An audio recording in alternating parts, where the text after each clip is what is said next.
ফিলিস্তিনের গাজায় ইসরায়েলি বাহিনীর বর্বরিত হামলার প্রতিবাদে এবং ফিলিস্তিনিদের প্রতি সংহতি জানিয়ে দেশ জুড়ে বিক্ষোভ মিছিল ও ক্লাস পরীক্ষা কর্মসূচি পালিত হচ্ছে। সে ধারাবাহিকতায় ঢাকায় মার্কিন দূতাবাসের সামনে বিক্ষোভ মিছিল করছে একদল তরুণ। বেলা 11:45 দিকে মার্কিন দূতাবাসের সামনে মহাসড়কে অবস্থানে নেন তারা। এ সময় যান চলাচল বন্ধ হয়ে যায়। পরিস্থিতির নিয়ন্ত্রণে রাখতে মিছিলটির সামনে ছিলেন পুলিশ সদস্যরা। এদিকে সকাল থেকে মার্কিন দূতাবাসের সামনে অবস্থান নিয়েছে সেনা সদস্যরা।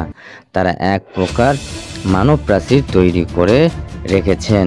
অধিকাংশ মানুষদের তল্লাশি করা হচ্ছে। বিক্ষোভ অংশ নেওয়া এক শিক্ষার্থী বলেন, ফিলিস্তিনে গাজা জয় হবেই হবে। যতদিন পৃথিবী থাকতে ততদিন ওই ইসলামের ভূমি ধ্বংস করা যাবে না। ডিএমপির গুলশান বিভাগের উপকমিশনার তারেক মাহমুদ বলেন, ছাত্র জনতার ও বিভিন্ন সংগঠনের নেতাকর্মীরা এটি শান্তিপূর্ণ মিছিল নিয়ে নতুন বাজারের দিকে আসে। এখানে তারা অবস্থান করছে। মিছিল শেষে তারা চলে যাবে। এর আগে সকাল থেকে বাড্ডায় ব্র্যাক বিশ্ববিদ্যালয়ের সামনে অবস্থান নেন শিক্ষার্থীরা।